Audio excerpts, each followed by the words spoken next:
Okay, so this video is my case for Conceal Network and why I think Conceal Network has a bright future and why I think it's one of the few projects that people should really look into in order to both invest in and protect themselves from what's coming. And really the thing I want to discuss is this article that's on the World Economic Forum's website right now. And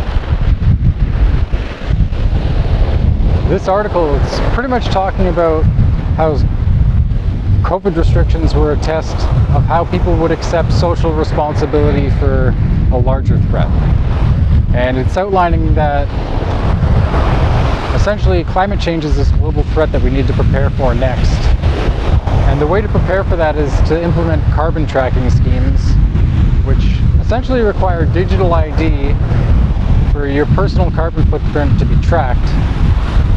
And really it amounts to a social credit system based on carbon tracking.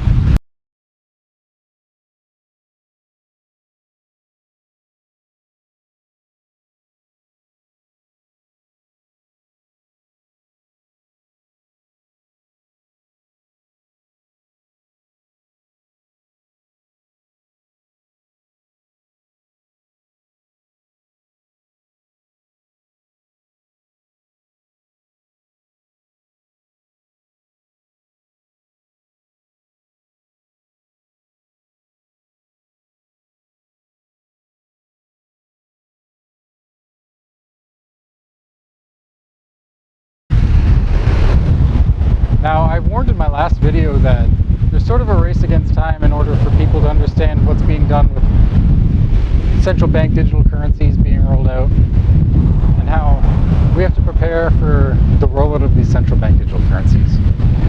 Now, there's videos online of this gentleman who heads the Bank of International Settlements in Basel, Switzerland, talking about how central bank digital currencies give the central planners more control because they can essentially block transactions or pretty much program how you're allowed to spend your money. Our analysis on CBDC, in particular for the use of general use, we tend to establish the equivalence with cash, and there is a huge difference there. For example, in cash, we don't know, for example, who's using a $100 bill today. We don't know who is using a 1,000 peso bill today. A key difference with the CBDC is that central bank will have absolute control on the rules and regulations that will determine the use of that expression of central bank liability. And also, we will have the technology to enforce that. Those two issues are extremely important, and that makes a huge difference with respect to what cash is.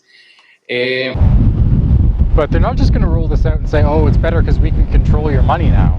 There's going to be a spin to that. And the selling feature is going to be carbon and carbon tracking and climate change, and essentially we're going to do this so that we can protect the climate. And you have to be a good boy or girl and go along with this because it's your social responsibility to the planet.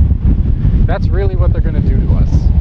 They're not just going to roll this out and say, well, banks want more control over how you spend your money. It's going to be sold as a social responsibility that each of us share in for protecting the climate from climate change. And it is all pretty much laid out on the website. I'll put it on the screen.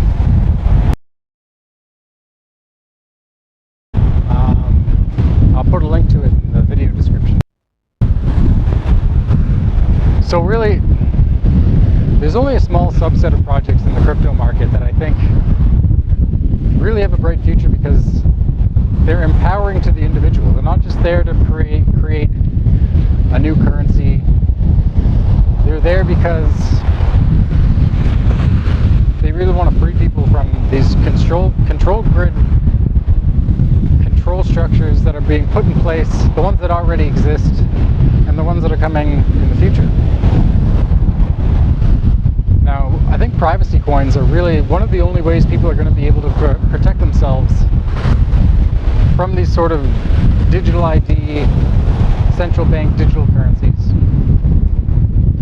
Because the whole idea here is that they want to be able to control how you transact, how you spend your money. So the way that they're going to do this,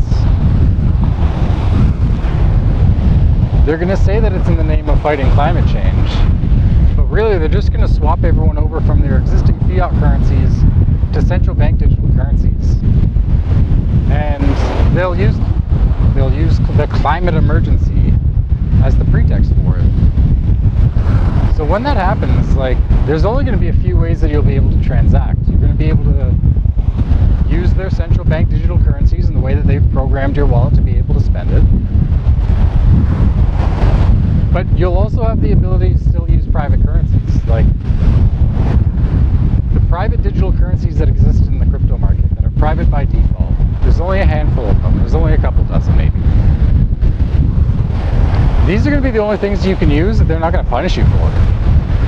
Because, I mean, you can say that you could still use Bitcoin, you could still use Ethereum. They're still unblockable. But they're transparent. So, like, the government, like, blockchain analytics will be used to see how you're doing things and how you're spending your crypto.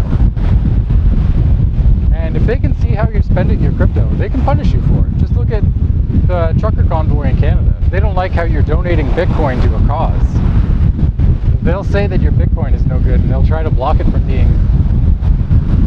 from pretty much being exchanged on centralized exchanges. And they'll try to blacklist your crypto. And once they have these central bank digital currencies in place, they can just tax you directly out of your central bank digital currency account from whatever kind of wallet they set up to host that digital currency for you.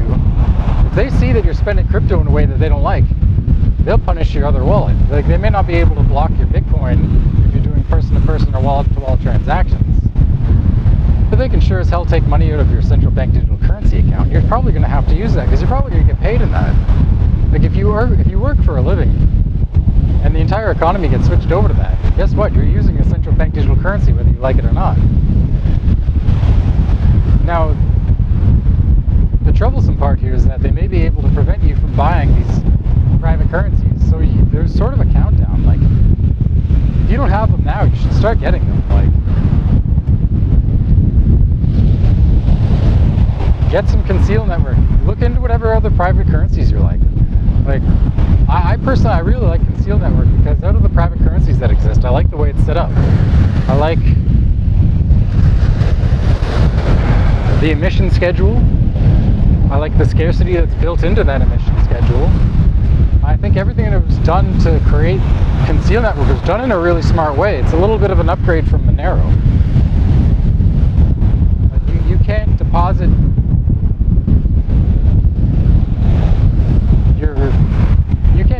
your coins into a Monero wallet and earn interest on it, but you can with Conceal Network. So we've got like a good combination of privacy and what we were calling cold staking, but now I think we're going to call Conceal Earn, which allows you to earn up to 6% on your deposits.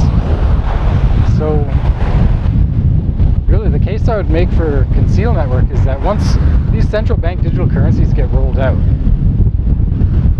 you'll be able to transact with other people using Conceal Network. And the government's not going to see how you're spending it, which means they're not going to be able to punish you for how you spend it.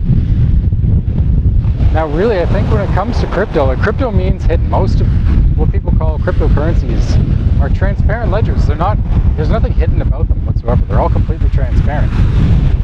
And sure, they have huge market caps. Like, even Dogecoin, which is kind of a joke, has a multi-billion-dollar market cap, which I don't think it's really deserving of. But once people start getting punished for the way that they use these things, I don't think people are going to want to use them anymore. I think people are going to want to use something that empowers them so that they can spend their money without the government punishing them, so that they can actually live freely and spend freely without some asshole controlling them and telling them what they can or can't do. Like, I don't think anybody wants to live in a world where some bankers and politicians decide how you spend your money and how you live your life. Like, I think every decent person out there wants to decide that for themselves.